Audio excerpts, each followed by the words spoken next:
Salut tout le monde, soyez les bienvenus, on est lundi, c'est midi, on est sur Facebook, c'est en direct, c'est Overtime, bien évidemment, épisode 23 de la saison 4 et les playoffs approchent à grands pas puisque la saison régulière prendra fin la semaine prochaine. On vous dit déjà que vous avez rendez-vous non pas lundi mais mardi 5 mars pour le prochain épisode d'Overtime. Toute l'équipe sera un petit peu occupée lundi, c'est pour ça qu'on va sauter un jour. Bonjour à ceux qui nous ont déjà dit leurs salutations dans le chat. N'hésitez pas à poser vos questions. Non, Denis, ce ne sera pas une spéciale HCBN, même si on va commencer avec cela pour discuter. Et puis, bien évidemment, avant de nous lancer plutôt dans les discussions, je suis accompagné par Régis Serve depuis la régie. Salut Régis. Salut Pascal, salut à tous. Et à côté de moi, vous avez reconnu Jean-Philippe Presselwenger. Salut Jean-Philippe. Salut Pascal, bonjour à tous chez vous. J'espère que tout se passe bien. Passez un bon week-end. Ça a été, il y avait beaucoup de choses à voir sur les patinoires de National League. Et puis avant de nous lancer, on vous rappelle que dans l'après-midi, vous pourrez retrouver les rediffusions vidéo et audio sur Facebook, YouTube, SoundCloud, Spotify, Apple Podcast et à 20h ce soir sur MySports 1. Et puis n'hésitez pas à poser vos questions, il y a déjà plusieurs, certaines sur Petri Matikainen, d'autres sur Dan Tangnes. On n'a juste pas eu le temps de trouver l'information pour répondre à Jérém Barras. Peut-être qu'on en parlera quand on évoquera les adversaires de Zouk de cette semaine. Pourquoi pas, on verra. On garde en tout cas la question en tête. Et je vous propose qu'on se lance immédiatement dans le premier club. Bien évidemment, vous avez compris qu'on allait commencer avec l'actualité la plus chaude, celle du HCBN. C'est moi qui ai l'honneur de vous parler d'abord de Petri Matikainen, qui évidemment a fait la une hier en étant démis de ses fonctions du HCBN après ce qui était un non-match, on va dire un match typique de joueurs qui ne veulent plus mouiller leur maillot pour leur entraîneur à Rapperswil samedi. Tout le monde s'attendait à ce que quelque chose se passe à Bienière. Eh bien oui, Matikainen a fini par payer cette saison très compliquée. Je pense qu'il doit surtout s'en prendre à lui-même, puisqu'on rappelle que Matikainen voulait faire table rase du passé qui avait plutôt été très très bon avec Antti Termeinen. Là, il avait choisi de vouloir faire uniquement avec ses méthodes à lui, des méthodes très particulières, puisque Robin Grossman a 36 ans, a été reconverti en défenseur plusieurs matchs. Radgeb, idem. Delémont, pas assez bon pour jouer pour lui. Il a voulu réinventer le power play en jouant avec 5 attaquants. Ça n'a pas non plus été forcément très très convaincant sur le long terme. Enfin, plein de choix, des joueurs maintenant qui n'en peuvent plus, tous ceux qui sont partis en cours de saison en se disant on va aller voir ailleurs, l'herbe sera certainement un peu plus verte.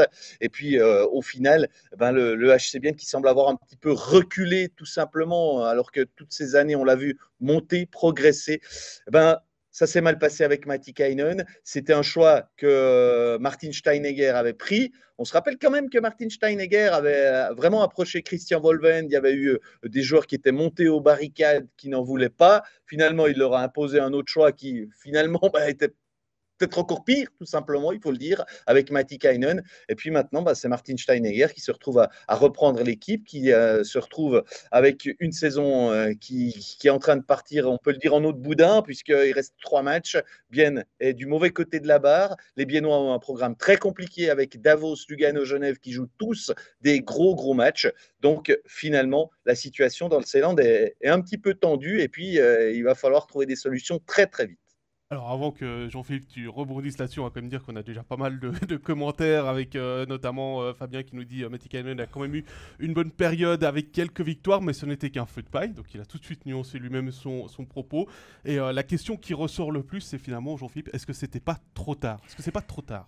Est-ce que c'est pas trop tard? Il faut se mettre dans les bottes de Martin Steinegger qui a défendu Petri Matikainen. C'était son choix aussi. Comme l'a dit Régis, il y avait d'autres personnes sur les rangs.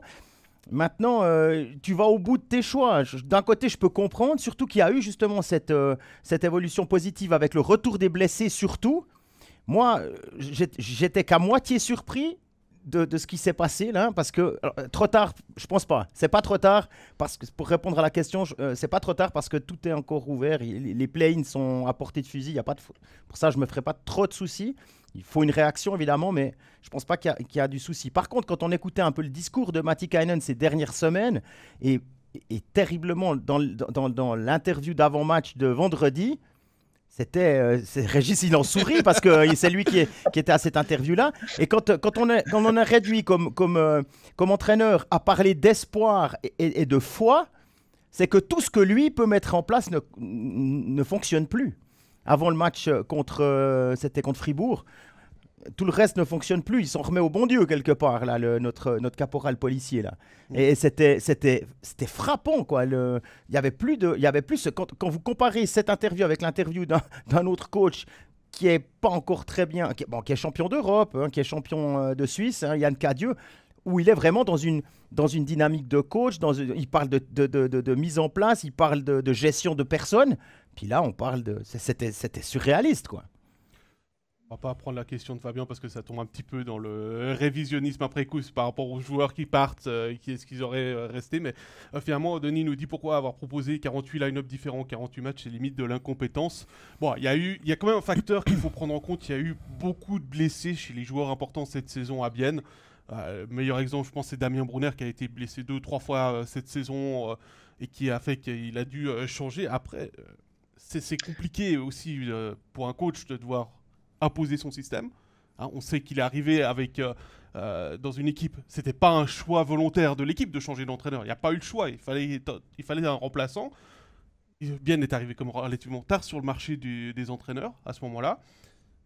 Effectivement, je comprends que certains n'aient pas voulu Volven quand on connaît le caractère, mais ils se sont retrouvés, comme tu le disais, avec le caporal policier, qui n'est pas forcément plus tendre. Et il y a peut-être effectivement eu l'équipe qui s'est un petit peu désolidarisée par rapport aux décisions qui ont été prises plus haut au niveau des décisions. Oui, mais Régis, je ne sais pas si tu te souviens de ça, mais il y a un moment quand même où tout le monde parlait la même langue à Bienne. Quand ça allait bien, tout le monde disait oui, on suit le système, ok, on joue à 5 attaquants en powerplay, mais ça marche. Alors, ouais, alors c'était un discours. Moi, j'ai vraiment eu l'impression que tout le long de la saison, on a cherché à minimiser les soucis, les problèmes qu'ils avaient, notamment en général par rapport au système, par rapport aux positions.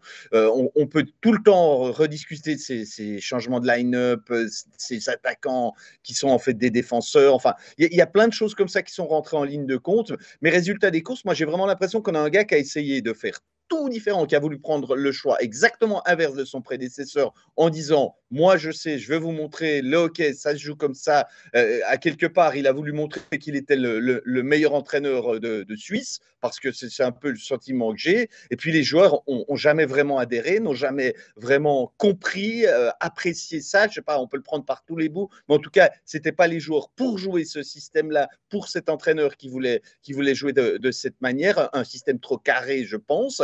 Et on peut parler blessures, d'accord, il y a eu tous ces blessés, mais il me semble que c'est récurrent à Bienne, ça fait de nombreuses saisons qu'il y a tout le temps des blessés, et puis quand c'était Turmanen, c'est pas parce qu'il manquait 5-6 joueurs que l'équipe elle se mettait à perdre match sur match, à jamais vraiment trouver son rythme. Bon, pour moi, c'était l'arbre qui cachait la forêt. J'ai déjà tenu ce discours-là, je crois au mois d'octobre ou novembre, en disant bon, on verra quand ils reviendront si vraiment c'est mieux. Il y a eu un petit coup de mieux, il faut quand même le dire, une petite période où je pense qu'il y a des joueurs qui en ont un petit peu peut-être plus mis avec le fait qu'il y a eu de la concurrence, mais dans l'ensemble, on voit qu'on est retombé dans les travers quand même assez rapidement. Et vous dites pas trop tard. Moi, je dis, on fera le point lundi à 22h30, lundi de la semaine prochaine, si c'était pas trop tard de changer comme entraîneur, parce que moi, je vois quand même un calendrier très compliqué avec des adversaires qui n'ont pas lâché grand-chose. Alors bien, faut le dire, est derrière, mais a un match de plus à jouer que Langnau. Ce qui signifie que si les Régis, ils doivent avoir un point de plus que Langnau. Mais si Bienne met 11 points d'ici la fin du championnat, c'est sûr, il fait les play-in. Donc, c'est pas trop tard. Mais quand on voit les adversaires... c'est Davos, Lugano et Genève. C'est ces trois équipes qui se battent pour le top 6, là. Et puis Langnau... Avec le dernier match à Genève. Il joue quand même Cloton et Zurich. Alors, on peut le prendre par tous les bouts, hein, mais Cloton, pour l'instant, c'est un peu la victime expiatoire pour beaucoup d'équipes. C'est un peu trop facile contre eux. Peut-être qu'ils vont jouer le jeu quand même. Zurich, on ne sait pas quel Zurich, parce qu'il est tantôt très, très bon pour écraser Lausanne en termes de jeu, et il est capable d'aller au pénalty à Porrentruy. Donc, quel Zurich, on ne sait pas. Mais je pense bien ne peut compter que sur lui-même. Et franchement, j'ai quand même des doutes à penser que les Biennois vont marquer 6 points comme ça à domicile face à Davos et Lugano. C'est loin d'être fait déjà. sans même parler du match à Genève qui sera forcément pas simple. Pour revenir sur le côté trop tard, moi je trouve aussi que c'est un peu tard, mais vous n'avez pas l'impression quand on lit les déclarations qui ont été faites par le HCBN dans le communiqué, que cette décision finalement c'est pas celle de Martin Steineger, mais ça vient du conseil d'administration. Et j'ai un peu envie de dire, on met la truffe de Martin Steineger dans la merde comme on fait avec les chiens, en disant maintenant t'assumes, tu vas sur le banc pour les 3 derniers matchs et puis t'essaies de sauver ce qui peut encore l'être. Alors je suis d'accord avec toi à l'exception de la truffe et puis de... Non, mais c'était une image. Non, mais je pense pas qu'ils sont dans cet état d'esprit-là. Ils ont pris, ils se sont dit, maintenant le signal d'alarme, c'est qu'on est 11e. Là, maintenant, ça va plus. Et surtout, ce qu'ils ont montré contre Rapperswil, c'était là vraiment. Je pense qu'il y avait un coup près qui était prêt à tomber. Puis on regarde encore rapide, puis après on agit. Si ça va pas mieux, puis ça allait pire. C'était pire. Donc tac, ça a coupé. Après, Steineger, voilà, il fait le lien entre sa direction et puis l'équipe. Qui d'autre que lui pour reprendre sur le banc? Il y a Anders Olsson qui vient de Martigny, qui avait été adjoint à Bienne pendant quoi? 4 ans. 4 ans. Donc il connaît bien la maison, il est un peu plus dans l'esprit Tormanen que dans l'esprit Matikainen. Moi je le vois quand même, honnêtement, je le vois quand même bien pour la suite. Oui, puisque le poste est ouvert pour l'année prochaine. Déjà, et puis Martigny, ça sent pas, ça sent pas très bon. Non, ça sent pas très bon. Les infos là sont pas vraiment réjouissantes pour la suite du club en général. Sans entrer dans les détails, Anders Olsson, à mon avis, ça va être très bien. Steineger, il doit aller sur le banc. Okay. On se souvient que quand il a passé sur le banc en remplacement de McNamara, alors c'était en saison régulière, il y avait beaucoup moins de tension et d'enjeux, mais ça s'était pas trop mal passé. Il avait passé 6 matchs là, c'était 5 victoires et 1 défaite contre Davos avant de transmettre le flambeau à Tormanen avec le succès qu'on connaît. Ouais, puis la défaite, c'était, on savait que Tormanen allait arriver. Donc, ils avaient perdu 3-2 à Davos, il me semble. Ouais, 3-2. Voilà, bon, maintenant l'objectif, c'est choper une place en play-in et puis peu importe comment, essayer de s'en sortir pour aller chercher un duel contre Zurich ou contre Fribourg. Oui, mais là, il y a 3 jours pour mettre en place une tactique. On peut imaginer qu'il va changer des choses d'un point de vue tactique, mais dans l'urgence, on ne peut pas faire une révolution, on le sait, en l'espace de 3 jours. Par contre, je pense que lui aura un discours qui pourrait ressembler un peu plus à ce que l'équipe connaissait, à ce que Tormanen avait réussi à mettre en place. Avec Olsson, forcément, c'est quelqu'un qui connaît les méthodes et lui aussi peut aller dans ce chemin-là. Donc, clairement, c'est très très bien vu pour ce tandem, je pense que c'est clair. En plus, Olsson, ici, quand on en discute, on se dit tous pourquoi ce ne serait pas lui la saison prochaine. De toute façon, il n'a plus de contrat, ça c'est clair. Il n'a pas de contrat pour la saison prochaine. Tu viens de répondre à la question de Denis, c'est très bien. Voilà. Donc, il n'a pas de contrat. Donc, il a aussi, lui, tout à prouver. Je crois qu'à Bienne, si on le reprend comme ça, c'est qu'on sait que le bonhomme fait du bon travail et qu'il sera à la hauteur. Il y a plein de chemins qui vont dans le bon sens à ce niveau-là. Maintenant, c'est sur la glace que ça doit parler. Et puis, il y a le HCBN, mais il y a aussi des contradicteurs et qui, eux, n'ont sûrement pas dit leur dernier mot. C'est là qu'il ne suffira pas d'être bon. Il faut les gagner. Et puis ça colle aussi, il faut des fois un peu de chance dans le timing, dans une carrière, etc. Et pour Olsson, il est de 75, si je ne me trompe pas, quelque chose comme ça, comme Leuenberger. Il est dans une phase où il a fait ses classes. Il a été entraîneur des U20 de Davos avant de devenir assistant à Bienne. Ensuite, il est parti comme head coach, d'abord en Norvège, puis en Allsvenskan. Et puis ensuite, quand il est revenu, il est devenu head coach à Martigny en Swiss League. La suite... Avec une bonne saison, malgré tout. Même s'ils ont échoué au poteau, ils ont fait comme une belle saison, Martigny. Pour une équipe qui venait de monter, c'était bien. Donc la suite logique, ce serait une place dans une équipe en National League. Et là, la connexion, si on relie les points, comme on dit, ça a l'air assez logique. Oh, moi, j'ajouterais quand même un truc. Il y a un certain mal qui est fait, qui est irréparable quand même de ce qui s'est passé cette saison. C'est que Matikainen nous rappelle qu'il avait un contrat de 2 ans. Donc, ils vont tenter le HCBN d'essayer de se libérer de ce contrat s'ils peuvent, que Matikainen retrouve du boulot. Ça, on verra. Ça, c'est un aspect un peu plus financier. Mais les dommages, ils sont quand même là parce que dans l'équipe, ça péclotait depuis le mois d'août. Il y avait beaucoup de contrats, on l'a évoqué tout au long des overtime de la saison, à reconduire des joueurs qu'il fallait j'ai envie de dire, motiver et puis donner envie de rester. Puis il y a quand même beaucoup de joueurs qu'on imaginait peut-être rester, qui ont quand même quitté le navire, j'ai presque envie de dire, et qui sont allés signer ailleurs parce que ça ne matchait pas avec le coach. Pour moi, l'exemple le plus criant, c'est Künzle, que j'aurais jamais vu partir comme ça. Il semblait bien, ses saisons, elles étaient bonnes dans l'ensemble. Et là, il va à Zug, où il aura peut-être pas plus de temps de jeu que maintenant, je dirais même certainement un peu moins.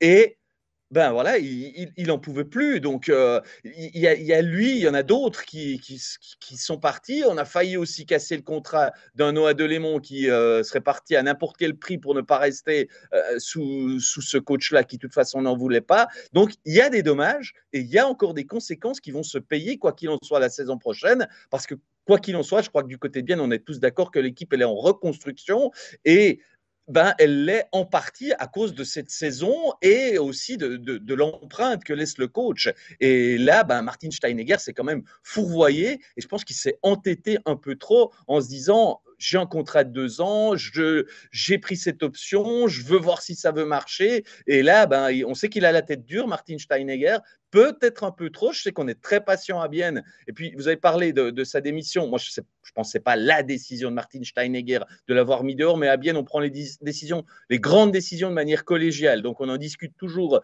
à l'étage supérieur et ce n'est pas que le directeur technique qui engage ou qui vire un entraîneur. Donc, quoi qu'il en soit, c'est une décision collective, mais je pense que Martin Steinegger a quand même défendu un peu trop longtemps son coach et il risque d'en payer un petit peu le prix ces prochaines saisons.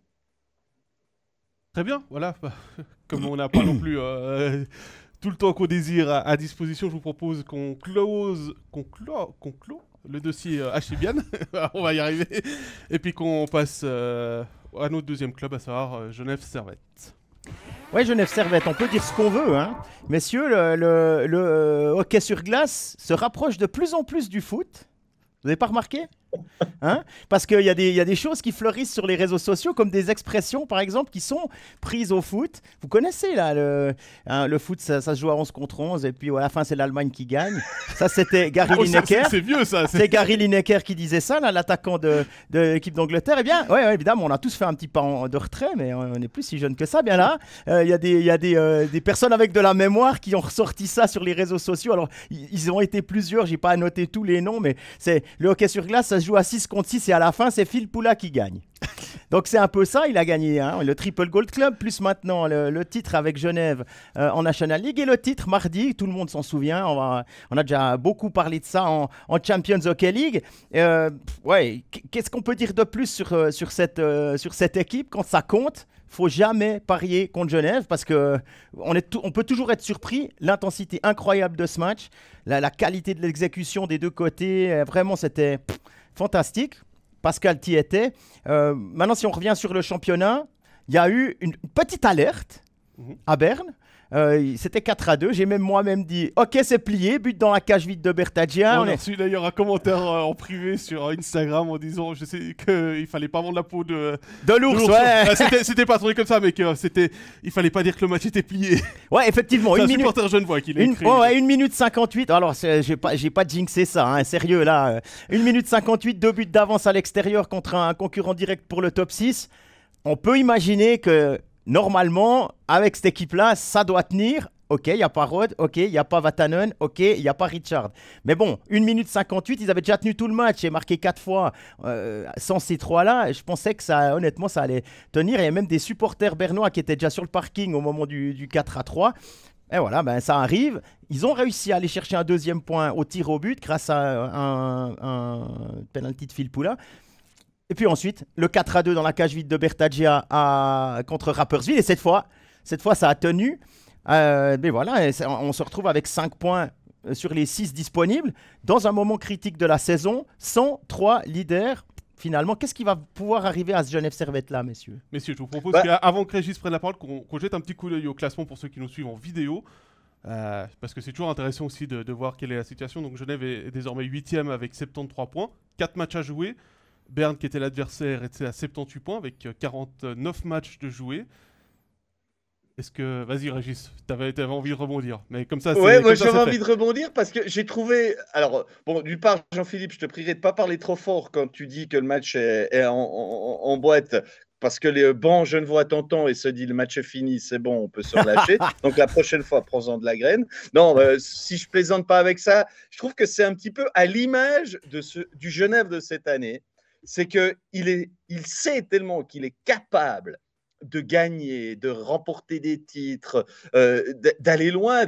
Ça peut être la meilleure équipe, tout simplement, comme il l'a prouvé la saison passée. Il en est tellement conscient que il croit qu'il peut se permettre de se relâcher. Alors, on l'a vu plein de fois dans les matchs. On l'a vu sur des matchs entiers. Et là, on l'a vu sur ces 2 dernières minutes où, évidemment, que ça ne devrait pas arriver. Et une équipe qui est pleinement dans son match, qui ne quitte pas sa concentration et elle n'encaisse pas ses 2 buts. Je pense qu'on sera tous d'accord là-dessus. Je pense que c'est vraiment à l'image de cette formation qui est toujours capable de tout, qui montre qu'elle sait se transcender. Et puis ce discours-là, je pense qu'on l'a remarqué la saison passée, on l'a vu dans cette Ligue des Champions où le niveau était encore pas atteint cette saison par Genève. Et c'est une équipe qui forcément va faire très très peur dans les playoffs. Peut-être qu'elle devra quand même passer par les play-ins si elle ne fait pas le plein d'ici la fin du championnat, parce qu'il y a quand même encore 4 matchs à jouer. Il y aura aussi un enchaînement de fatigue à digérer avec des absences, comme tu l'as noté. Je pense quand même que Vatanen sera de retour cette semaine pour le match de demain à Lausanne. On n'a pas gros doute par rapport à ça. Mais enfin, il y aura quand même de la fatigue à gérer sur cette succession de matchs. C'est l'équipe qui va jouer le plus entre samedi d'il y a 2 jours et puis lundi prochain. Donc, c'est peut-être un facteur à prendre quand même en ligne de compte, mais il n'empêche qu'aucune équipe, j'en suis certain, n'aura envie d'affronter Genève, que ce soit en play-in ou en play-off direct. Je suis persuadé que si une équipe peut choisir de ne pas affronter un adversaire en play-off, c'est Genève. Pour moi, c'est clair. Parce que l'équipe, elle est capable de se transcender. Et puis, il y a quand même des points dans le jeu qui m'ont sauté un petit peu aux yeux. C'est que dans cette finale de Ligue des Champions, on a beaucoup parlé du power play qui a été décisif avec 2 buts dans la même punition. Et aussi le box-play. Parce que hier encore contre Rapperswil, le box-play, il permet à l'équipe, même à 3 contre 5, de se maintenir. Donc ça veut dire qu'il y a vraiment des choses qui fonctionnent très très bien dans les situations spéciales. Vraiment, cette équipe a tout. C'est que dans la tête. J'ai envie de dire pour Genève, c'est que dans la tête maintenant de ne pas être aussi fort que l'année passée pour aller très très loin. Je mettrais quand même un bémol, si je peux. Vas-y. C'est qu'ils auront disputé 13 matchs de plus que tout le monde avec la CHL. Avec 13 matchs de plus que ceux qui vont rencontrer en play-off. Ou en play-off. Ouais. Et ça, c'est possible qu'à la longue, ça soit usant. Si les séries se prolongent, admettons qu'ils s'arrachent pour une demi, après, ça pourrait être compliqué. On l'avait vu Mais notamment l'année passée en demi-finale, l'adversaire de Genève, justement Zouk, qui avait disputé 12 matchs, puisqu'il n'avait pas fait la finale de la Champions League, et qui était peut-être un petit peu plus fatigué en fin de saison. Ça peut peser, surtout s'ils doivent passer par les play-in, ce qui va encore rajouter 2 matchs minimum, en étant 7e ou 8e. Ça peut-être peser. Ce que je mettrais peut-être de l'autre côté de la balance, c'est qu'ils ont joué plus de matchs. Mais est-ce qu'ils se sont donné plus que toutes les équipes jusque-là? On a toujours eu l'impression qu'ils en gardaient tellement sous la pédale tout au long de la saison, dans des matchs qui comptaient un petit peu moins, des fois je me demande s'ils n'en ont pas gardé pour les matchs importants. Peut-être. En tout cas, tu parlais des situations spéciales. Ce qu'il y a à relever aussi par rapport au box-play, c'est qu'ils faisaient face mardi contre CFCO à une des meilleures équipes au monde actuellement, à 5 contre 4, où ils étaient à 40% quasiment en championnat, 35% je crois en SHL, ce qui est un chiffre absolument stratosphérique. Et ils ont eu en fin de match des pénalités contre eux et ils ont tenu à 4 contre 5. Et ça peut donner le 4 contre 5 énormément d'énergie aussi à l'équipe quand tu te retrouves à 5 contre 5. Et puis tu parlais des 4 matchs. Il y a Davos aussi qui a 4 matchs à jouer. 7e, 8e, qui ont le plus de matchs à jouer. Alors certes, Davos joue demain contre Ajoie à domicile. C'est pas forcément le match le plus compliqué pour les Grisons. Mais ça Ils vont jouer aussi... 2 fois. 2 fois à Ajoie. Ils jouent 2 fois à Ajoie dans ces 4 matchs. Mais ça veut aussi dire qu'il y a... potentiellement, pour atteindre le top 6 pour Genève Servette, il faut faire 2 points de plus que Davos et passer Berne encore. Donc, il y a 5 points de retard, c'est quand même une grosse mission pour Genève Servette pour essayer d'aller accrocher le top 6. Oui. Et puis on a vu ce que ça peut faire dans un championnat de disputer deux compétitions côte à côte. Ça se répète année après année. On a vu Zug, on a vu Genève. Et puis là, on a une question qui nous demande qui est qualifié pour l'année prochaine. Alors, Genève est qualifié, c'est sûr. Et ne compte pas dans le contingent des équipes suisses, parce qu'ils sont qualifiés en tant que champions d'Europe. Donc on en a de toute façon 3 encore. Donc on en aura 4 en fait. Voilà, 4. Genève, c'est sûr. Ensuite, les 2 premiers de la saison régulière, Zurich et Fribourg, c'est sûr. Et il reste maintenant encore, on n'a pas répété, c'est joli, mais et puis il reste encore une place pour le champion, si le champion n'est pas Zurich, Fribourg ou Genève. Voilà. Et dans ce cas-là, ce sera si c'est une de ces 3 équipes, ce sera le 3e. Et donc ça peut avoir de l'importance pour Lausanne ou pour Zug, qui sont actuellement au coude à coude pour la 3e place. Et Zug qui va pas bien. Et Zug qui va pas bien. 7 défaites. Ouais, cette défaite-là, on peut encore juste... Tu parlais de, OK, ils ont fait 5 points sans Vatanen. Moi, je trouve qu'il a manqué dans le jeu. Je ne veux pas dire que ça aurait changé la fin du match et que le match aurait été plié à 4-2. Je l'ai déjà dit une fois, ça ne m'a pas réussi. Mais je soupçonne qu'avec Vatanen sur la glace, il y a autre chose qui se passe. Et puis Lennström ne le remplace pas. Déjà, c'est un gaucher, donc ça change un peu la dynamique. Mais quand on voit les sorties de zone, les habitudes qui sont prises, les risques que Vatanen aime prendre et son implication dans la zone offensive, oui, Lennström a marqué à Berne, mais c'était plutôt un cadeau de Reideborn. C'est un cadeau de son compatriote, ouais. Ouais. Je ne l'ai pas trouvé encore autant, à amener autant que ce que Vatanen peut amener. Et si d'aventure... Alors après, il y aura les choix à faire maintenant. On n'a pas encore parlé de ça, mais là, Vatanen était malade. Si Vatanen revient pour la rencontre contre Lausanne, on enlève qui ? Actuellement, et de ce que j'ai vu, moi j'enlèverais Lennström. En toute honnêteté, je ne l'ai pas... alors, moi je l'ai vu contre Davos, c'était son match de retour. Il a eu énormément de peine, mais il revient d'une commotion. Donc forcément, c'est pas évident. Il a manqué 3 mois de compétition. Il y a un rythme à reprendre. Contre Skellefteå, un petit peu moins parce que j'étais juste derrière Jérôme et Stéphane qui commentaient. Et puis au bout d'un moment, je me suis comme un petit peu baladé aussi dans la patinoire. Donc j'ai pas vu tout le match correctement. Après, tu dis voilà, il n'a pas été non plus décisif contre Berne. Non, mais il n'est pas décisif. C'est un excellent joueur. Oui, il a beaucoup de qualité. La première passe est excellente. Quand on regarde l'arrière-garde de Genève, au niveau des joueurs suisses, il y a de la qualité. Donc on peut jouer à un seul défenseur étranger. Oui. Je suis assez d'accord avec toi, Pascal. À une nuance près quand même, c'est qu'il y aura quand même 4 matchs en 6 jours. Et peut-être qu'un Winnick lui donner un jour off, si j'ose dire, ça peut aussi le faire et ça peut permettre d'avoir un gars qui soit au top du top jusqu'au bout de cette semaine très, très importante. Je lance comme ça, pourquoi pas un autre, mais Winnick me paraît être celui qui aurait peut-être le plus besoin d'un jour de repos à un moment donné à un autre par rapport à ce qu'il apporte à l'équipe et qui aussi revient de blessure. Donc voilà, Lennström, je suis aussi d'accord que sur ces 4 matchs, il va pas en jouer à mon avis 4. Et puis on parle des leaders, là on parlait des leaders des étrangers, tout ça. Maninen, il est en train de monter en puissance pour peut-être que lui aura un congé paternité finalement. Peut-être, mais là c'est 4 points en 2 matchs. Oui. Alors, juste pour conclure sur Genève, Hervé, non, un club ne peut pas refuser sa participation à la CHL. Il y a des sanctions si c'est non. Et puis, on vous rappelle le programme de Genève Servette. Demain à Lausanne, jeudi contre Ambry à la maison, samedi à Zug et lundi contre Bienne. Pardon. Bienne. Oui, ouais. Non, j'ai noté Bienne, mais j'ai mal lu. Voilà, c'est moi qui ai mal lu. Auvernais, donc pour la finale de cette saison régulière. On va passer au HC Ajoie. Gros week-end pour les Jurassiens qui affrontaient le premier, un point de prix face à Zurich, qui ensuite se rendait à Fribourg le Dauphin. Victoire, 1-0. Donc une équipe à jouer l'autre qui montre quand même que même si elle est 14e, que certains se demandent ce qu'elle fait parfois dans cette ligue, finalement elle est quand même plutôt à sa place quand on la voit capable de régater avec des équipes comme ça. C'est vrai, on pourra toujours dire que Zurich et Fribourg sont moins dans l'urgence que d'autres formations, mais Ajoie a battu Vienne il y a une semaine. Donc les Ajoulots sont de retour, ils ont une grosse passe compliquée de 9 matchs perdus d'affilée il y a une dizaine de jours. Une équipe, je trouve, défensivement, qui a retrouvé un peu sa force, qui a fait ses résultats à un moment donné dans la saison. Je les ai trouvés très solides sur un plan défensif dans pas mal de séquences sur les matchs de la semaine. Mais à Maambry, tout n'était pas à jeter de ce point de vue-là. L'équipe a su, dans son système très, très passif, évidemment, mais bien appliqué.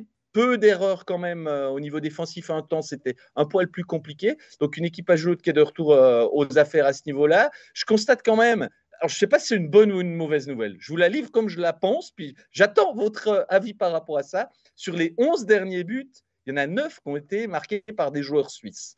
Alors, on peut le prendre en se disant, bah, c'est super, il y a des super joueurs suisses. Puis, en même temps, quand on sait l'importance que les étrangers ont dans le contingent Ajoulot, quelque part, on peut un peu s'inquiéter peut-être d'une somnolence de certains de ces étrangers, parce qu'il y en a plusieurs qui sont plus au niveau qu'ils étaient il y a quelques temps. Je ne sais pas ce qui se passe. Je ne sais pas si dans la tête, c'est un peu moins bien ou s'ils ont perdu le fil. Mais en tout cas, je vous le livre comme ça, 9 sur 11 pour les joueurs suisses. Et quel est votre sentiment à vous? Alors, il me semble que c'est en plus sur les 9, il y en a 4, c'est Thibaut Frossard, c'est ça? Tu me corriges? Juste. Donc, en tout cas, il y a un joueur suisse qui s'est réveillé, ça c'est sûr. Je suis d'accord avec toi sur l'apathie de certains leaders étrangers. Je pense à Johansson, à Odette aussi, qui marque moins ces temps-ci. Mais il me semble qu'il ne marque même pas de points ces temps-ci. 5 matchs 0, je crois. Voilà, c'est assez petite phase un peu compliquée, mais c'est vrai que moi, ce que je relève surtout, c'est que l'assise défensive du HC Ajoie, elle est meilleure ces derniers matchs. Et la semaine passée, c'était assez flagrant qu'il y a eu un gros progrès là. Ça a été difficile de marquer des buts à Ajoie. C'est pas Fribourg qui va me dire le contraire. Oh. Zurich aussi, hein, seulement 2 buts. Et il a fallu que ce soit Christian Marty qui égalise. C'est quand même relevé la difficulté, alors que quand on connaît l'armada offensive de Zurich, c'est une bonne nouvelle actuellement pour le HC Ajoie à quelques jours des playoffs. Alors moi je réagis juste sur le fait que tu as parlé des buteurs. Il y a des gens avant le buteur, et là quand on regarde Frossard par exemple sur son doublé, je me souviens là, c'est Timashov qui fait le travail pour récupérer le puck, puis c'est Hazen qui lui offre un caviar au deuxième poteau. Oui, ok, il était là, il était au bon endroit, il a marqué, il a 4 buts, c'est bien. Les Suisses marquent, mais je pense pas qu'il faut parler de somnolence des leaders étrangers, parce qu'ils sont encore là sur la fiche de score, là, en tout cas pour la majorité d'entre eux. Puis on a vu la façon d'Éric Gélina de sourire au malheur des autres dans ce clip avec Forler qui voit son gant arriver dans le visage de ce pauvre juge de ligne. Bon, bah, ça lui a pas tellement porté chance parce que derrière, son coach l'a pas aligné, hein, ni vendredi ni samedi. Donc, nous, là, entre journalistes, on se demandait si c'était même pas une sanction de la part de son coach de dire « Ah non, non, ça, on fait pas, on se moque pas des autres comme ça. » On a mis ça sur la table parce que d'ordinaire, quand il y a 2 matchs en 2 jours, il y en a un pour Brennan, un pour Gélina. Bon, je ne vous le cacherai pas que les deux déçoivent depuis plusieurs mois. Donc, clairement, ils ne sont pas au niveau attendu. Par moments, ils ne paraissent pas concernés. Ils commettent beaucoup d'erreurs. Et ils ont déjà coûté beaucoup trop de buts au club jurassien. Ça, c'est un sentiment que je donne, qui n'appartient qu'à moi en quelque sorte. Donc, finalement, le choix de Brennan était le bon, hein, puisqu'ils ont gagné à Fribourg et clairement, il a pas été plus mauvais que d'habitude. Mais voilà, tout ça pour dire que du côté du HCA, il y a des joueurs qui sont... question étranger, je suis un peu déçu par certains en ce moment. Patrice qui nous dit que c'est Volven qui apprend aux joueurs à faire des grimaces. En la réaction de Gélina. Moi j'ai une question pour vous, messieurs. Ouais, quand on voit le reste, les 4 matchs à jouer pour le HCA, donc Davos, Berne, Rappi et Davos, est-ce que le HCA pourrait pas être un arbitre dans la lutte pour le top 6 ? Ah bah bien sûr. Avec la forme actuelle. Bien sûr. Regarde ce qui s'est passé ce week-end. Il suffit de faire un truc un peu exceptionnel et puis l'équipe prend feu contre les leaders. Hein, tu montes le maillot de Steven Barras au plafond de la patinoire, une jolie petite cérémonie, on se rappelle des légendes, on se rappelle comment ce club fonctionne. tout le monde met la main à la pâte et puis ça fonctionne. Donc oui, moi je pense que Davos, aller à Davos, bon ben voilà, c'est compliqué. Davos est sur une bonne dynamique avec Josh Holden à la bande. Ajoie a gagné 2 fois cette oui, saison. Oui, mais j'allais y venir. Voilà. Mais oui, c'est pas le pire adversaire non plus. Donc oui, effectivement, ça peut. Puis après, Ajoie-Berne. Voilà, il y a un petit contentieux cantonal qui date des années, un peu des mêmes années que je parlais tout à l'heure, là, avec Lineker et tout ça. Et il y a toujours, ça reste même si le vrai derby c'est bien, mais là, contre Berne, il y a quand même quelque chose à faire. Berne n'est pas irréprochable non plus, il y a Corben Knight qui n'est pas là, et peut-être retour de Siviour. D'après le directeur technique encore en poste, Andrew Ebbett, on sait qu'il quittera le CP Berne à la fin de cette saison. Donc, on va dire ils sont capables de tout. Du meilleur. Une chose est sûre, Volven va être motivé 2 fois face à Davos. S'il peut leur jouer un mauvais tour, il va le faire. Hein. Et on dira que si Ajoie prend 3 points sur ces 2 matchs contre Davos, quelque part, il aura parfaitement rempli son rôle d'arbitre là-dedans. Et puis là-dedans, au-delà d'arbitrer la lutte pour le top 6, il faut se préparer pour ce play-out. Et quelle meilleure préparation de continuer d'aller chercher des points, de montrer que on mérite, on est dans cette ligue-là, parce que pour l'instant, Cloton et Zouk, je crois que c'est les deux parachutistes de la ligue, puis il y en a un des deux qui n'a pas de parachute, quoi. C'est normal, il y a des avions juste à côté. Oui, mais bon, en même temps, quand un avion se crash, si tu t'éjectes au dernier moment, tu risques de terminer dans les flammes. Donc c'est pas plutôt une bonne nouvelle. Hein. C'est vrai que le Cloton en ce moment, c'est pas compliqué. C'est pire que ça. Ouais. Mais alors, par contre, faut pas oublier qu'il y a une dizaine de jours avant le début du play-out. Donc ça peut briser une tendance. Oui, mais quand tu vas pas bien, t'es quand même assis pas dans ton canapé, mais tu vas à la patinoire en sachant que, oulala, on est comme ça parce qu'Ajoie prend des points à tout le monde, puis nous, on n'a pas fait un point depuis novembre. Quoi. Enfin, j'exagère un peu, mais c'est un peu ça. C'est à peu près ça, Et puis, Stéphane Mahir, depuis qu'il est arrivé, je m'excuse, mais il a une victoire. Voilà. Une victoire, et depuis, il y a 2 buts qui ont été marqués. Bon, en 6 matchs. T'as tout dit. T'as tout dit. Ah, on a tout dit? Enfin, il me semble. Bah alors on passe à Genève Servette. Non, à Lausanne, pardon. C'est la fatigue du week-end et la longueur des discussions. Le week-end a été important pour le Lausanne Hockey Club, avec 3 succès la semaine précédente. Les Lions étaient attendus au tournant face à Ambri-Piotta. Ils ont plutôt bien répondu dans le premier tiers. Il y a eu un petit relâchement au deuxième tiers avec le but encaissé. Et ensuite, ils sont fait face à des Lions zurichois enragés d'avoir perdu du côté de Porrentruy. Ils n'ont vraiment pas eu beaucoup l'occasion de se mettre en valeur du côté de la Swiss Life Arena. Par contre, on a vu un très bon Lausanne défensif. Ils sont passés très proches de ramener un point de Zurich. Ne peut pas reprocher grand-chose à Kevin Pache sur le but. Hein. Il avait déjà fait face à plus de 35 tirs. Voilà, maintenant, l'objectif pour Lausanne, c'est clairement d'aller chercher cette 3e passe, profiter du fait que Zouk, tu en parlais Jean-Philippe, va mal. Les Lausannois qui vont terminer d'ailleurs leur calendrier régulier contre le Vesoug à la Vaudoise Arena. Il y a la possibilité d'aller chercher cette 3e place. Pour l'instant, on l'a dit, pas qualificatif pour la Champions League, mais surtout ça permettrait d'éviter Zurich en demi-finale au cas où les Lausannois passeraient les quarts de finale. Bon, je ne suis pas sûr qu'il y ait une grande différence entre 3e ou 4e. Quoi qu'il en soit, l'équipe va affronter 5-6. Donc, pas une grande différence à ce niveau-là. Je ne pense pas que les Lausannois ont besoin d'absolument tout faire pour arracher la 3e place, même si ça peut avoir une importance après, comme tu le dis, dans l'adversaire pour la suite. Mais ce n'est pas non plus ce qui va se passer en quart. Hein. Donc, autant pour celui qui est 2e que celui qui est 3e, c'est encore loin d'être coulé dans le bronze. Et on le voit encore en Swiss League maintenant. Ce n'est pas parce qu'on a terminé bien la saison régulière qu'on sera forcément meilleur en play-off. Non, je ne pense pas qu'elle calcule trop comme ça. Je pense que c'est une équipe qui continue d'être bonne, mais qui a quand même des choses qui ne fonctionnent pas si bien. Je pense à Suomela, là, 16 matchs, 1 but.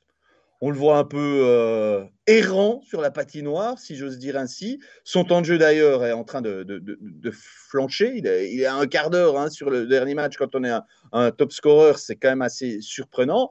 Donc, curieusement, alors que les résultats dans l'ensemble sont plutôt bien, qu'il n'y a pas grand-chose à reprocher sur l'ensemble de l'équipe, il y a encore des choses qui ne fonctionnent pas trop bien. On attend le retour de Salomaki, peut-être que ça va changer la donne, hein, cette association avec Suomela, ça peut requinquer en quelque sorte le top scorer, mais quand même, on peut s'étonner que son coach, même si ça ne marche pas trop fort, lui donne que ce petit temps de jeu pour ces derniers matchs, et notamment à Zurich, là, que tu as commenté, où il a un quart d'heure de jeu. Donc, il y a encore des choses qui interpellent. Par contre, je suis sûr qu'il y a une chose qui n'interpelle pas, c'est que demain, si les Lausannois peuvent empêcher Genève de prendre 3 points et les faire passer par les play-ins, ce qui permet à coup sûr de les éviter en quart de finale, parce qu'il y a peut-être ça quand même qu'il faut mettre dans la balance.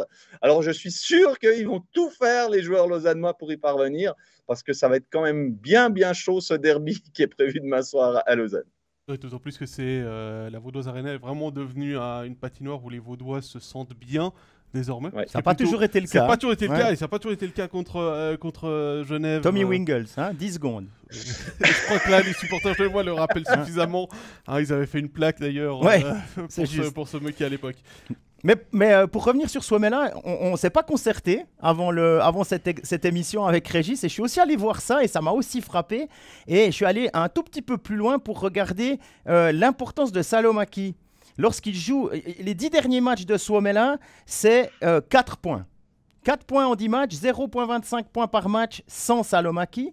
Et les 10 matchs presque qui précèdent, lorsqu'il joue avec Salomaki, peu importe le troisième homme, Suomela, c'est 10 matchs, 10 points.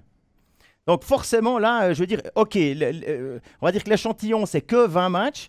Mais sur ces 20 matchs... 20 matchs, c'est un tiers de la saison régulière. Oui, mais je veux dire, les automatismes, ou bien en tout cas ce que Salomaki amène à Suomela, c'est forcément... Il y a forcément quelque chose, parce que entre 1 point et 0,25 points, en changeant Salomaki, on avait plutôt l'idée d'un joueur d'énergie, qui était responsable défensivement, qui allait là où ça fait mal, gratter dans les bandes, etc. Il y a sûrement plus que ça. Et certains supporters se demandaient pourquoi on insistait avec Salomaki. Mais je crois que maintenant, on sait. Avant sa blessure, il avait aussi été au niveau comptable, puisque en lien avec Suomela, au niveau comptable, il était aussi bien remonté dans les classements. Et je me réjouis de voir ce que le retour de Salomaki aux côtés de Suomela peut apporter au LHC, parce que cette différence-là, après pour les 15 minutes de jeu seulement, est-ce qu'il est à 100% physiquement? Ça, c'est l'autre question. Mais... Alors ça, j'avoue ne pas être allé oui. sonder pour Salomaki. Il a fait le déplacement le week-end d'avant, celui à Cloton et Davos. Il était présent au cas où. Donc il est vraiment tout proche d'un retour. C'est vraiment, pour l'instant, il était peut-être à 98% de ses capacités. Donc on a, du côté de Lausanne, décidé de ne pas prendre de risques avant les playoffs pour qu'il ne soit pas reblessé, qu'il rechute. Je suis d'accord avec toi, mais il faut dire que le week-end d'avant, Kovac avait été bon. Il avait marqué, il avait comme marqué un doublé, je crois. Il avait marqué un doublé contre Cloton, et puis il me semble qu'il avait un point du côté de Davos, mais ça, je suis pas sûr à 100%. Là, c'est vrai que pour répondre à la question par rapport au temps de jeu, il faut dire que là, Kovac, samedi à Zurich, était vraiment perdu sur la glace. Ça, c'est peut-être le... Alors, on peut parler d'Apala aussi. Et peut-être que il n'a pas voulu défaire ses trios, parce que Sekac, Fuchs, Ria, ça fonctionne. Kennins, Almond, avec... Holdener ou... C'était Ugly samedi, voilà, mais Ugly avait de la peine. C'était peut-être un duo qui fonctionnait, puis l'autre trio... c'est Boson, Raffel, Jäger. Voilà, avec Jäger au centre, là. C'est le trio qui met contre les meilleures équipes, contre les meilleures lignes adverses. Et il fonctionne extrêmement bien, ce trio-là. Et puis Régis Raffel est pas mal depuis qu'il est revenu, là. Ah ouais, c'est clair. On nous l'avait tellement vendu, ce Raffel, depuis 2 ans, en nous disant c'est le leader, il est capable d'amener son énergie, c'est vraiment quelqu'un qui va nous tirer en avant. Je crois qu'on en a la preuve. Alors, c'est clair que quand on parle de Kovac, qui a l'air des fois un peu perdu sur la glace, puis quand on parle de Raffel, qui est quand même presque, on peut le dire, omniprésent. Bon, on est un peu dans les deux extrêmes, je trouve, en termes de comportement des étrangers à Lausanne, mais je pense que clairement, ça a la peine de fonctionner avec Kovac actuellement à Lausanne, et le retour de Salomaki va faire un bien fou. Ouais, je pense que Salomaki, on le verra cette semaine, de toute façon, sur les 3 matchs qui restent, Ouais. que ce soit demain contre Genève, samedi à Berne ou lundi contre Zug, on verra Salomaki de nouveau sur la glace, et peut-être qu'on reverra aussi Suomela, du coup, lui qui avait demandé à jouer avec Théo Rochette, ça fonctionne Bon, pas à 100% non pour plus. Théo Rochette, ça Mais fonctionne pour- bien. Il est dans une super passe là. Oui. Les points rentrent. Il a un peu moins de pression défensive avec son rôle d'ailier. Alors évidemment, c'est un centre de formation, mais pour un rookie qui va atteindre probablement, possiblement la barre des 30 points dans sa première saison. S'il n'y arrive C'est- pas, il y en a un qui sera content chez nous. Ah, Il y a un ok, petit pari entre Stéphane et Théo sur la barre des 30 points. d'accord.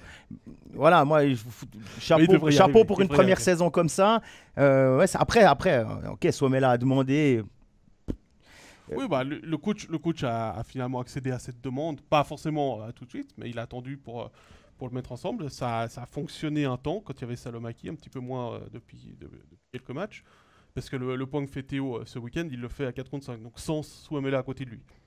Et puis l'autre point par rapport aux 15 minutes, oui, il y a ça aussi, c'est qu'il y a quand même eu énormément de pénalités en fin de match. Lausanne est allé, je crois, 8 ou 9 fois sur le banc contre Zurich, avec une seule pénalité commune. Donc Suomela joue pas à 4 contre 5. Ça aide pas non plus sur le temps de jeu. Donc ils ont Zug, il leur reste Zug la dernière Genève journée demain et puis à samedi, ils Berne. vont à Berne. à Berne samedi, ouais. Donc aussi auront une importance dans la Mhm. course. Ah C'est la oui. 6e place. Il nous reste un club, Ouais. messieurs. On va parler du deuxième Fribourg-Gotteron. Fribourg-Gotteron qui est deuxième du classement, qui continuera à occuper cette place très vraisemblablement jusqu'à 22h30 lundi soir. L'information du week-end, plus que la défaite contre Ajoie et puis la victoire à Bienne, c'est la prochaine participation des Fribourgeois à la Coupe Spengler. Donc, on en a parlé tout à l'heure. Il y aura le championnat, il y aura la CHL et il y aura la Coupe Spengler en fin décembre, début janvier. Beaucoup de choses pour l'effectif fribourgeois qui, on le voit, pour l'instant n'est pas très étoffé. Alors oui, il y a les 4 jeunes qui sont dans le pipeline, mais c'est plus du dépannage pour l'instant qu'autre chose. Par contre, ils peuvent toujours se poser sur le fait qu'il y a toujours très peu de blessés à Fribourg, mais est-ce que cette bonne étoile, si d'aventure l'année prochaine, cette bonne étoile les lâche, ça pourrait faire des dégâts, messieurs. Vous pensez quoi? Ça fait beaucoup, non? Bah, si on prend la CHL, c'est minimum 6 matchs, certes en début de saison, jusqu'à de fin août à mi-octobre, voire plus. On en a parlé tout à l'heure avec Genève, ça fait 13 matchs si tu vas loin. La Coupe Spengler, c'est 3 matchs, 4 matchs ou 5 matchs en 3, 4, 5 jours. C'est beaucoup pour les organismes. Comme tu le dis, il y a très peu d'effectifs. Il va falloir mettre la priorité, Prioriser. Allez. prioriser les choses. Et effectivement, je pense qu'il va falloir augmenter un petit peu l'effectif. Je pense évidemment que ça va se jouer, j'ai envie de dire, à la semaine, au jour le jour, les effectifs, les choses comme ça. Mais clairement, si l'équipe joue tous ces matchs, toutes ces compétitions, c'est trop mince comme effectif. Et je pense que là, on a déjà pu voir que Christian Dubé commençait déjà à agiter la petite clochette du signal d'alarme. Je comprends tout à fait cette position, parce qu'il y a un moment donné où on ne pourra plus seulement se dire bah, on va y arriver, quoi. On va y arriver. Non, l'effectif, il ne va pas être suffisant pour faire ces 3 compétitions et y faire plutôt bonne figure. Alors, c'est vrai qu'on pourrait dire, bon, bah, la Champions Hockey League, finalement, ils la soldent, quoi. Ils viennent comme ça, mais je pense quand même pas qu'ils vont partir dès le mois d'août en disant vivement que ces 6 matchs soient passés pour qu'on puisse se concentrer sur le championnat et la Coupe Spengler. Et logiquement, quand je vois l'équipe de Gotteron actuellement, j'imagine pas que cette équipe va s'effondrer la saison prochaine. Donc je les vois quand même assez bien passer un tour de Ligue des Champions. Donc dans mon idée, c'est minimum 8 matchs. voilà, je suis peut-être un peu, je m'avance, mais je pense que c'est minimum 8 matchs. Et avec cette répétition, qu'il n'y aura pas de possibilité non plus de reposer Berra, hein, parce que ça veut dire aussi qu'il va falloir faire jouer plus son deuxième gardien. Mais je pense que c'est surtout au niveau des joueurs de complément qui ont-ils le niveau, l'ont-ils pas? Il va falloir faire beaucoup plus tourner qu'actuellement. Et c'est sûr qu'il y a un manque de profondeur. Et il faut quand même que l'équipe se pose quelques questions. On peut quand même je me permets de soulever cette question-là. C'est que Fribourg a dû dire assez vite s'il prenait part à cette Coupe Spengler et il n'a pas vraiment eu le choix de dire bon, bah, si on fait la Ligue des Champions, est-ce qu'on ne peut pas repousser notre participation? Ils ont eu un petit peu la pression pour ça, en quelque sorte, de devoir trancher vite. Et est-ce que si on leur avait dit de toute façon, vous ferez la Ligue des Champions il y a déjà quelques semaines, est-ce que vous faites la Coupe Spengler? Est-ce que Fribourg aurait accepté? Ça, je n'ai pas la réponse. J'ai pas eu le réflexe de poser cette question aux dirigeants que j'ai vus à la fin du match ce samedi, mais je suis pas sûr que ça leur rende grand service pour ces 3 compétitions de les jouer la même saison, alors que d'habitude on en fait qu'une, si j'ose dire. J'ai pas posé la question non plus à John Gobi qui était mardi à Genève pour la finale. C'est vrai que lui a dit que voilà, la Spengler on pouvait difficilement refuser. On rappelle que si on prend la comparaison entre les deux compétitions, la CHL est sanctionnée par l'IHF. Hein, c'est-à-dire qu'il faut quand même appliquer les règles IHF au niveau des licences. On ne peut pas amener n'importe quel joueur en CHL, tandis que la Spengler, ça reste un tournoi amical. On peut faire à peu près ce qu'on veut, on peut inviter des joueurs. Ouais. C'est amical. Mais... J'ai pas dit que c'était pas prestigieux. Ouais, amical. Voilà. Attention, c'est pas tu penses que les gars. C'est pour ça que, par exemple, que Lorius, il y a 2 ans, a pu jouer avec le gagner. Canada alors qu'il venait de jouer avec la Suisse. Mais bien Écoute, sûr que les gens ils veulent la jouer à fond. Parce qu'il y a du prestige derrière. Il y a un prestige dans cette compétition. Puisqu'elle existe quand même depuis 1923. Mais il ne faut pas oublier que ça reste quand même un tournoi amical qui était prévu pour combler une période de temps qui n'avait pas de match avant. Et il n'y a plus que la National League qui fait une pause entre Noël et Nouvel An pour ce tournoi. Donc ça va être difficile de trouver des joueurs pour aller à ça. On ne peut plus s'adresser aux Suédois, aux Finlandais pour savoir s'ils n'ont pas des joueurs à prêter. Parce que ces clubs-là jouent. Et puis, Fribourg a prêté Yecker cette année. Je ne sais plus qui c'était. Donc, à Ambry, il me semble. À Ambry. Donc Ambry va peut-être prêter un joueur à Fribourg pour rendre l'appareil. Pour rendre l'appareil. Mais les autres clubs suisses vont pas prêter leurs joueurs à Fribourg pour aller à la Spengler. Ça, il faut bien s'attendre à ça. Bon, après, quand on voit, encore une fois, on arrive à la prudence du CA de Fribourg-Gotteron, parce qu'au niveau des finances, on a réussi à conserver bien avant le terme les 3 Suédois en majorant assez de manière correcte alors j'ai pas les chiffres, hein, mais ça a été dit par le directeur sportif Gerd Sennhäuser, ça a été majoré au vu de l'extraordinaire saison que Sørensen, Wallmark sont en train de faire et que avec l'aide de Delarose. Donc là on a utilisé une partie du budget, mais maintenant est-ce que le reste serait pas là? On nous dit dans le chat qu'à Fribourg a les moyens d'aller chercher quelqu'un, d'autres joueurs, mais qui? Parce que le marché suisse de joueurs suisses maintenant, au vu de la façon dont se font les choses, on signe les gens de plus en plus tôt. Il n'y a qu'à repenser à ce qui s'est passé avec le HC Bienne. Van Pottelberg, Künzle, Radgeb, tous ces gens ont été signés. Bon, Radgeb, c'est Fribourg quand même. Hein. Oui, justement, c'est le meilleur exemple dans ce que tu dis. Radgeb, c'est Fribourg quand même, mais... quid des autres? Et est-ce qu'à ce moment-là, on n'avait pas les reins assez solides? Et puis c'est vraiment la suite de la saison qui a montré qu'on a pu rembourser ses pré-Covid avant terme, etc. Je les trouve un peu frileux. Maintenant, avec 3 compétitions, j'ai l'impression que ça semble s'imposer à eux, mais simplement que le train du marché des joueurs suisses est peut-être parti. Je vais faire mon Stéphane Rochette. Hein. Je vais quand même rappeler qu'ils ont dit que financièrement, ils ne pouvaient pas prendre un gardien étranger pour la fin de saison. Donc on est à quoi? 90 000 francs près? 80 000 francs près? Les chiffres que Stéphane avait entendus, ça tournait plutôt autour des 120 000. 120 000, ok. Pour vendre des fondus. Bon, c'est la 3e fois hein, pour parler encore de cette Coupe Spengler que Fribourg y va. La première fois, c'était avec le duo Bikov-Komutov en 92. Donc, ça, Lineker jouait encore. Et puis, ça aurait été notre fil rouge. Et puis en 2012, et ça, c'était l'année avec tous les joueurs de NHL où le niveau était sous le Over the plafond. top. Ils étaient allés jusqu'en demi-finale. C'était incliné juste avant le dernier match.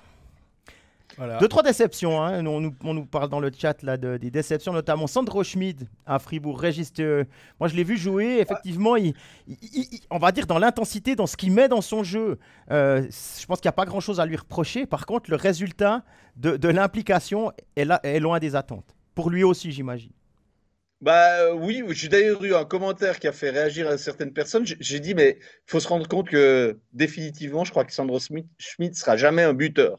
Il a beau être un attaquant, je pense qu'il ne sera jamais, j'en suis de plus en plus persuadé, ça fait depuis le début de la saison que je me convainc de ça et chaque fois que je le vois, j'ai ce sentiment-là. C'est un bon centre qui fait son travail, mais centre, ça peut être aussi centre plutôt défensif. Et puis, je crois que définitivement, il l'est. Par contre, il faut lui donner crédit. C'est le Fribourgeois qui gagne le plus d'engagement. En pourcentage, c'est le meilleur. Donc, de l'utilité, il en a. Je ne veux pas dire par là qu'il n'a pas sa place dans cet effectif. Mais je pense que c'est un attaquant dont on attendait peut-être un peu plus quand il est arrivé dans l'équipe il y a quoi, 4-5 ans, je dirais, 5 ans de tête. Donc, oui, c'est un joueur, j'ai l'impression qu'il ne franchit pas un cap qu'il ne peut franchir que s'il devient un buteur, parce qu'il sait faire des bonnes choses, mais il y a un moment donné où ça va aussi se jouer à cette statistique-là et pas que à celle du travail, je dirais, de l'ombre, qu'il fait probablement mieux. Donc, il déçoit. Moi, je pense à un autre qui me déçoit presque un peu plus en ce moment, c'est Kylian Motet, qui a été placé dans le premier bloc aux côtés de Sørensen et Wallmark. Et sur les 2 matchs que j'ai vus ce week-end, face à Bienne, face à Ajoie, j'ai trouvé qu'il était un peu perdu. Je crois que c'est le mot qui convient. Je n'ai pas trouvé que c'était le complément à ce duo qui est peut-être le meilleur, ou en tout cas un des tout meilleurs de Suisse, avec Sørensen-Wallmark. C'est probablement pas facile d'être le complément, mais pas facile de jouer aux côtés d'eux. D'ailleurs, en fin de rencontre contre Ajoie, il avait changé ses blocs et Kylian Motet a beaucoup moins joué sur la fin. Donc, ça a échappé. Enfin, on a vu la même chose avec d'autres personnes du staff, visiblement. Mais en tout cas, Kylian, je n'ai pas été convaincu par cette position et je pense qu'on va vers un changement au niveau de la 3e personne, parce que je ne pense pas qu'on peut changer Wallmark et Sørensen, ça ne va pas se jouer là-dessus. Je crois qu'on sera tous d'accord, mais je pense qu'il y aura quelqu'un d'autre pour les accompagner lors du match de jeudi à Lugano. C'était le 2e nom qui était dans le commentaire de Fabrice sur les déceptions Kylian Motet. Tu l'as dit, jeudi ils sont à Lugano, samedi ils sont à Ambry, petit week-end ouvert du côté du Tessin pour Fribourg-Gotteron. Et ils termineront lundi par le derby des Zeringen. Ça va être chaud. Ça va être chaud. Ouais, alors là, je pense pas qu'on peut parler de laisser filer ou descendre dans le régime. C'est peut-être la meilleure affiche pour lancer les playoffs pour Fribourg-Gotteron. Oui, lancer les playoffs, se préparer pour les playoffs, parce qu'eux, ils auront la pause des play-in avant d'y aller. Mais oui, évidemment, jouer à Berne, c'est toujours quelque chose de spécial pour les Fribourgeois. C'est à Fribourg. Contre Berne, pardon. C'est pas grave. Ce sera plein. Ce sera plein, ouais, celle-là, elle était facile.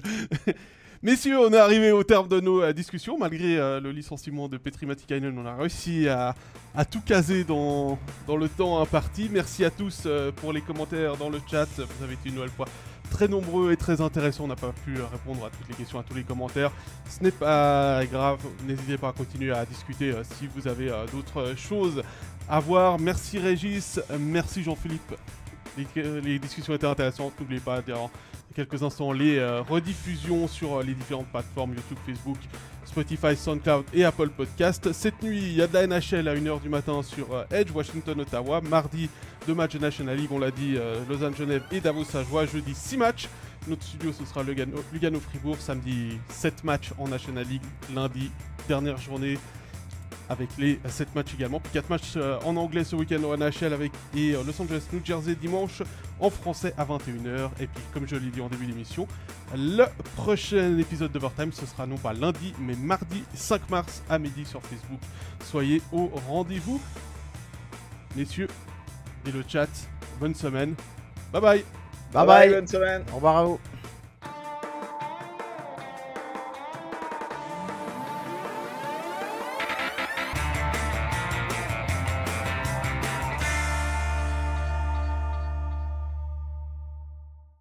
Tous les matchs de National League, les ligues internationales et les meilleurs documentaires sur toutes les plateformes. Abonne-toi. MySports, c'est le hockey.